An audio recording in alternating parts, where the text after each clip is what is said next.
Assalamualaikum warahmatullahi wabarakatuh. Hello guys, masih bersama saya Ali Masku. Kali ini kita berkunjung ke tempat saudara kita. Ini Lemes by viewer saya ini perlu tahu nih ya. Jadi tidak mungkin orang itu ujuk-ujuk sampai kepada titik kebijaksanaan itu kan ujuk-ujuk. Mungkin orang hanya kagum. Para viewer saya mungkin kagum nih dengan sosok Mister itu. Iya, si bijak itu gitu. Perjalanannya kayak apa ya? Prosesnya kayak apa itu? Melalui kanal-kanal sungai-sungai kehidupan yang apa ini? Apakah sudah tertata seperti ini sejak awal? Artinya ketika sekolah SD anak yang rajin, tertib, disiplin sehingga pikiran pun terdisiplinkan. Sebenarnya tuh kita masih di sini itu berarti kita tuh masih ada soal yang belum terselesaikan gitu kan. Makanya kita tetap ada di sini untuk menyelesaikan soal-soal tersebut gitu kan. Jadi hal-hal yang telah kita lalui itu tuh soal-soal yang untuk kita ambil atau pelajaran-pelajaran di sebalik semua hal itu. Nah itu baik, nah itu buruk, tetap itu pelajaran gitu kan. Jadi PR pribadi ya. PR tidak melibatkan orang lain. Jangan. Tentu setiap pribadi itu ada masalahnya sendiri-sendiri. Jadi tidak semua masalah tuh bisa diselesaikan dengan jawabannya sama gitu nah kan. Tapi mungkin ada PR kerja kelompok ada. Ada juga. Karena kita kan itu bersosialisasi ya kan. Ya jangan menutup diri juga untuk mengerjakan kerja kelompok jaknya kan gitu. Tapi kalau untuk ke individu ya memang itu tugas gitulah. Orang lain tidak ada urusannya, tidak ada tanggung jawabnya tentang hidup kita ya kita lah yang bertanggung jawab. Nah orang lain juga demikian. Karena bagi saya orang yang bijaksana itu bukan orang yang menasehati dan menganjur-anjurkan, tapi orang yang bijaksana itu lebih kepada orang yang memberi pemahaman kepada orang lain. Hanya menyampaikan pengalamannya saja. Nah, untuk diambil pemahaman dari sebalik semua itu gitu kan. Mungkin kalau kita menyampaikan suatu konsep atau suatu pemahaman, mungkin orang bisa mendebat atau menyampaikan. Tapi kalau menyampaikan ini yang saya alami. Itu berpulang itu tidak terjadi pada yang disampaikan, pada yang disampaikan itu lain kisah gitu. Jadi kita bisa menyampaikan apa yang kita alami, kita bisa menyimpulkan apa yang kita tentang perjalanan kita sendiri. Itu kalau untuk tentang kehidupan, karena kehidupan setiap orang tuh menjalani pasti beda-beda apa yang mereka alami gitu kan.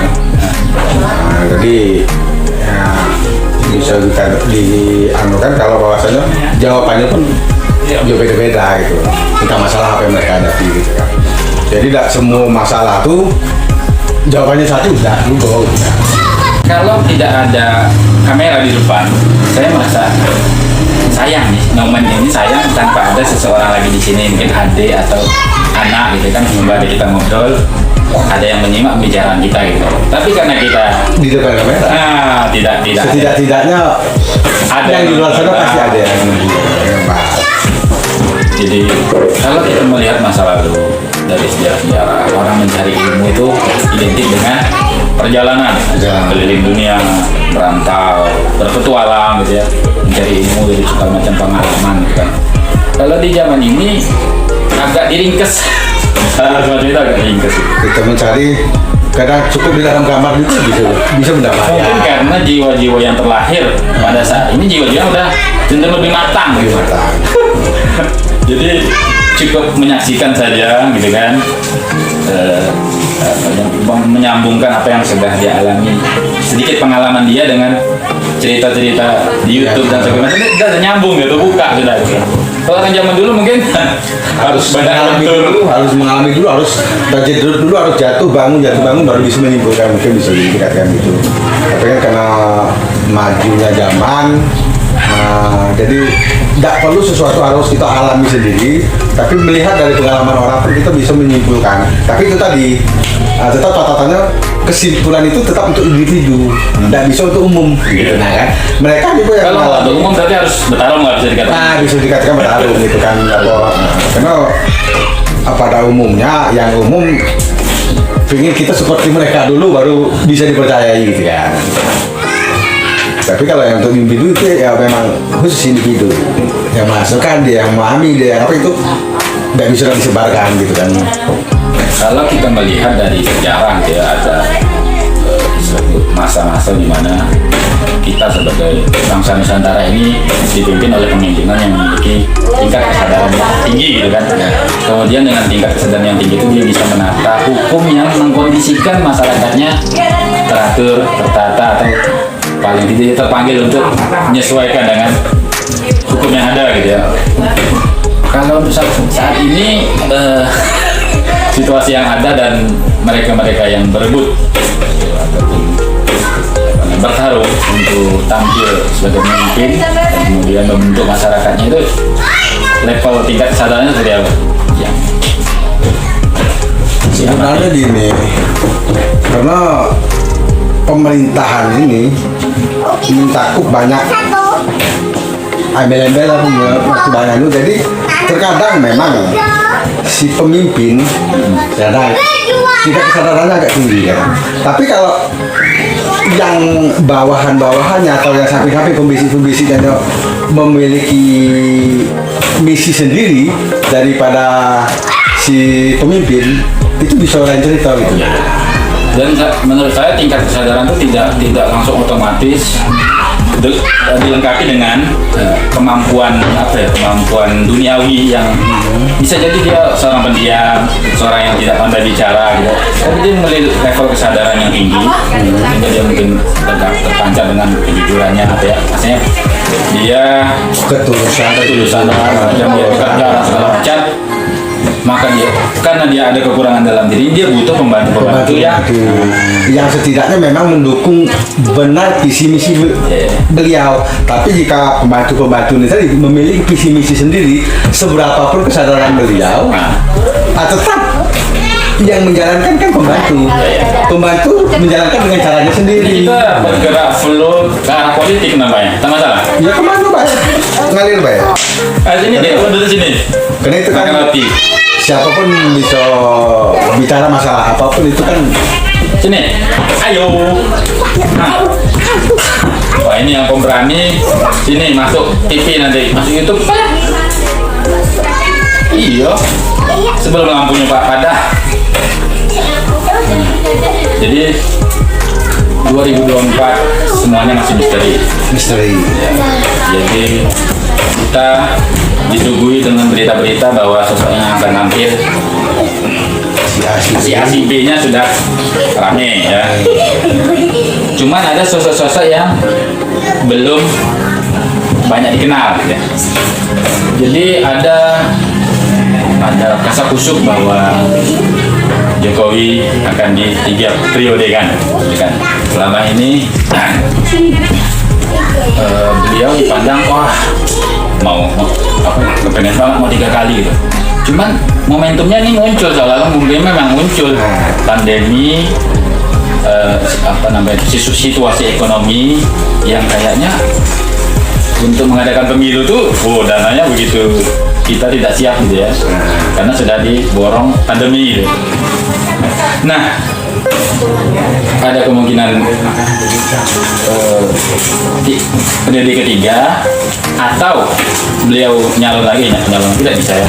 Maksudnya itu bisa nyalon ketiga karena itu yang diajukan, tapi yang akan ditarik beliau misalkan sosok yang selama ini kritikus ulung untuk posisi para pemerintah, Mardigu Wowi saya pernah pembantu beliau yang untuk jadi wakil presiden untuk jadi wakil Mardigu Wowi. Jadi kalau menurut aku kan, menurut saya kan, ya kalau memang kembali lagi, kalau memang masyarakatnya menyetujui, itu bisa terjadi. Tapi kalau masyarakatnya tidak menyetujui, tidak akan terjadi. Dalam tanda kutip masyarakat yang umum ya, yang banyak, yang lebih banyak itu kan. Karena di pemerintahan kita ini suara terbanyak gitu kan. Iya. Jadi walaupun beliau misalnya diangkat lagi, tapi beliau mengangkat si A, si B. Kalau masyarakat tetap menolak, ya tetap tidak bisa gitu kan. Kalau dari saya sendiri, apakah ada pilihan hati yang menargetkan si A, si B, saya ingin jadi presiden? Apakah pasrah atau apa baik ikut? Ya lebih ke situ lagi. Nah, karena kalau untuk memilih itu sudah yang dulu memilih, karena setiap yang dipilih ada keistimewaan dan ada kekurangan, dan aku tidak mau lagi terjerat dalam dua hal tersebut. Nah, jadi terimpit istilahnya itu kan, masih oposisi dan siapa? Jadi kita malah jadi kayak di tengah-tengah. Sekarang kita lebih fokus pada ngikut gitu. Nah, ngikut kemauan masyarakat, kita apa namanya, apapun yang dipilih masyarakat ya kita ikut. Bukan berarti kita tentang apa namanya masyarakat atau tentang pemerintahan, tidak, tapi lebih ke ngikut. Apapun misalnya yang pemimpin yang dipilih oleh masyarakat, apapun apa kebijakan yang dibuat oleh pemimpinnya, ngikut. Jadi tidak ada lagi apa namanya, apa istilahnya, bertentangan dengan hal-hal itu gitu. Satu pertanyaan, Anies baik secara potensi untuk menjadi politikus itu ada, untuk menjadi politikus. Setiap Jadi, tapi tidak semuanya memiliki bakat ya, untuk berdebat, untuk berbeda pendapat, untuk menang dalam menyampaikan idenya gitu kan. Tapi kenapa sejak awal saya lihat tidak pernah terjun ke politik atau perpolitikan, ke level kampung, ke level kecamatan kan? Memang sejak awal tidak ada minat. Memang tidak ada minat. Tidak ada minat untuk jadi pemimpin, tidak ada minat untuk jadi yang diuahkan orang-orang gitu nah. Karena lebih fokus pada diri sendiri, karena merasa dari awal kedatangan kita di sini gitu, di bumi ini, merasa ada yang salah di dalam diri gitu kan. Jadi lebih fokus ke diri, bukan ke umum gitu nah. Walaupun tidak menutup kemungkinan terkadang kita juga bisa dianggap seperti pemimpin ya. Tapi kalau untuk mencalonkan atau terjun kayaknya sangat jauh lah. Apalagi untuk sampai gocok-gocokan, aku tidak berperan menjadi seorang yang nomor satu lah. Saya kan cukup mengikuti profil supaya di Facebook gitu kan. Iya. Saya baca mungkin di atas, hampir di atas 70% ke atas. Tentang kesadaran, kebijaksanaan, ritual arahnya yang semacam itu. Apakah memang ini menjadi sesuatu yang utama dalam kehidupan ini selain? Jadi lebih tepatnya beriringan. Jadi tidak ada yang utama, tidak ada yang dikeduakan gitulah, gitu kan. Nah, karena salah satu di antara selain kesadaran atau keduniawian itu, jika kita masih menggunakan pemilahan itu. Pilihan itu kayak itu kita tuh pasti tetap akan berbentur gitu. Tapi kalau kita iringi, biar mereka beriring, setidaknya tidak ada kerenggangan gitu kan. Tapi itu harus terus hadir kan? Terus harus dalam setiap aktivitas. tetap gitu kan. Jadi apapun yang terjadi, apapun itu kan itu tetap harus diiringi. Kalau tidak diiringi itu ya sebenarnya kan sudah Pengamat ataupun pengikut yang mengamati, mengikuti itu kan dia hanya melihat dari apa yang ada, apa yang dibaca dari dia. Ini. Artinya apa yang ditampilkan, gitu kan? Apa yang dimunculkan, ataupun apa yang dibahas, apa yang dibicarakan. Gitu kan? Jadi banyak membahas hal-hal semacam itu. Apa sudah semacam jadi kesenangan baru. Jadi sebenarnya ada pasti-pasti. Pasti-pasti. Nah mungkin di channel di Facebook apa segala macamnya lebih ke condong ke hal-hal yang berbau spiritual gitu kan. Nah, tapi di kehidupan nyatanya kan mungkin lebih sebaiknya spiritual lebih tidak ditonjolkan gitu. Nah, jadi ya hal-hal duniawi tetap digeluti juga gitu kan. Itu atau mungkin di dunia online-nya ini ketemu dengan yang sehobi gitu ataupun bukan gitu apa masalah di dunia online ini kita sesuatu yang ada di setiap diri gitu kan. Tapi kalau di dunia nyata yang dikeluarkan yang kita tampilkan ke online kita kan sebenarnya orang di sana nggak tahu, nggak pernah berinteraksi sih dunia nyatanya. Di online itu kita bisa menemui 1.000 orang sekaligus kan, potensinya gitu. Iya. Kalau dunia nyata kita paling bisa ketemu satu orang yang potensinya harus kontekstual. Jadi juga seseorang yang memang kibat di dunia. Jika kita duduk dengan mereka tapi kita membahas tentang yang melampaui dunia itu kan udah nyambung gitu kan. Ngikuti apa yang sedang hangat lah gitu. Iya, bisa dikatakan ngikuti yang sedang hangat. Kalau untuk di online gitu kan, di kehidupan dunianya ya gitu juga lah gitu kan. Jadi bukan berarti pengikut tapi lebih kepada mengimbangi gitu lah. Jadi Mas Bae, di konten saya ini kan ya konten kreator kan selalu mencoba untuk inovasi ya. Saya dalam perjalanannya sering ini musik, sementara saya ada hal-hal lain yang ingin saya suarakan gitu kan. Sementara menurut algoritma YouTube gitu, kalau sesuatu itu fokus, kita membahas konten yang fokus, tidak pindah-pindah, hari ini bahas lagu, besok bahas jualan HP, besok bahas pertanian, itu kan tidak fokus, maka YouTube bingung untuk mengkategorikan YouTube ini channel apa gitu. Akhirnya saya merekayasa bagaimana musik ini tetap selalu hadir karena memang warnanya adalah musik. Cuman ini saya hadirkan dia bersinggungan dengan banyak hal gitu kan. Banyak hal yang akan saya campur baurkan gitu. Jadi menganulah istilahnya itu mengawinkan kalau bahasa kita duet kalau bahasanya, tapi tetap apa namanya ciri khas, bukan ciri khas. Ya ciri khas lah. Yang utama tadi itu tidak ke napas utamanya. Napas utamanya tidak hilang. Ada saya datang ke sebuah arena pemuda di SMU, saya sedang main futsal.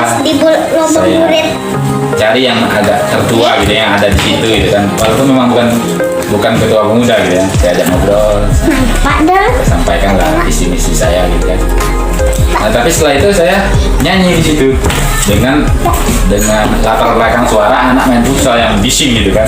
Bagaimana saya tetap ya penyanyi, dan karena itu warna saya gitu kan. Ya lumayan. Ya itu tadi kreativitas itu kan tidak terbatas. Jadi kalau kita membatasi batas musik baik gitu kan, kreativitas kita mati mandek, tidak tumbuh. Tapi kalau banyak hal kita satu padukan, itu wujud dari kreativitas tadi, tidak terbatas kreativitas tadi. Jadi mereka yang memang kaya akan kreativitas tidak akan hilang akal dengan peraturan bahasa YouTube yang itu tadi gitu. Sebenarnya sendiri tidak menginginkan aturan yang harus begini tetap di kitanya harus lentur gitu. Itu memang menyampaikan dia sifat algoritma itu seperti itu. Cuman ternyata setelah kita belajar juga dari YouTube, jadi ada yang disebut asas manfaat katanya. Jadi kita melempar video di YouTube itu ketika sesuatu itu menginspirasi seseorang, walaupun kita tidak bikin thumbnail yang bagus, dia bereksperimen membuat video yang bagus ya, konten dia bagus, tapi dia tidak bikin thumbnail, tidak bikin judul. Inilah buktinya katanya bahwa manfaat dari konten kita itu lebih nyata. Algoritma alam semesta katanya. Itu dia bilang. Berarti bisa dikategorikan gini juga, YouTube tidak memandang kulit, tapi ngambil isi gitu ya. Tapi kulit juga penting. Kulit juga penting, bukan tidak ada bukan berarti kulit harus ditinggalkan gitu kan, tidak juga gitu kan. Dan di situ kita terbuka juga bahwa YouTube sudah secanggih itu. Dia bisa membaca isi videonya, memahami isi videonya, kemudian kemana harus melemparkannya. Ketika dia melihat video itu memang bermakna, dia akan merekomendasikan ke sebanyak mungkin. Itu ceritanya.